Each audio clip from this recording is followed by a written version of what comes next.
An Azimio official has shared in-depth details of how Raila Odinga was messed up in last month's general elections by people he trusted. According to the source who did not want to be mentioned, Raila's plan to succeed Uhuru was messed up by a top cabinet secretary, principal secretary, as well as his close allies.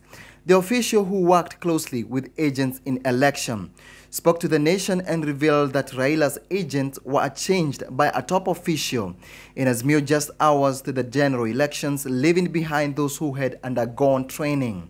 The trained agents had already been given a down payment of $1,500 and were just waiting for letters of deployment when things took a sharp turn. In the end, they were to receive $5,000 each as wages. The officials said that they had 290 lawyers as chief agents for constituencies and 47 lawyers as county chief agents. But on the eve of the elections, one of the top officials, a close ally of Mr. Odinga, messed up the agent's plan. It was a scenario where you have trained people, let's say 1,500 in a constituency. Then he comes and asks, how did you find these people? Then he gives you a different list and says, work with these people. And it is hours to the election. You don't know who they are. You don't know where they came from. And then you are being instructed to send the letters to people who are not trained. The source revealed. The source, however, said that Raila's ally, who came up with a new list, did not squander money meant for agents because he was not in charge of finance. But he came with a different list and instructed us to use that list, yet had 4 hours to the opening of polling stations. How would we have started sending those letters? How were we to train the newcomers? In the end, the agents were changed at 2 a.m. and there were not enough time to ensure all the logistics were in place, including having their introductory letters ready and accreditation as agents.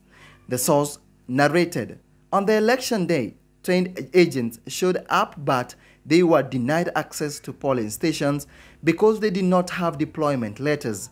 Another consequence of the action was that Raila lacked agents in several polling stations across the country because of the short notice. We did not have agents because of those issues. People are saying we did not pay agents. In this scenario, whom were we going to pay? You have two lists, the trained and the untrained. The informant further revealed. The CS and the PS who worked with Azimio would tell them that everything was under control and they would spend time at Azimio's Lavington office. They even said that they had a parallel tallying center, but they never showed it to them. For me, Raila was lied and misled by these people. When I asked him, Mzee, is everything okay? He would say everything is under control.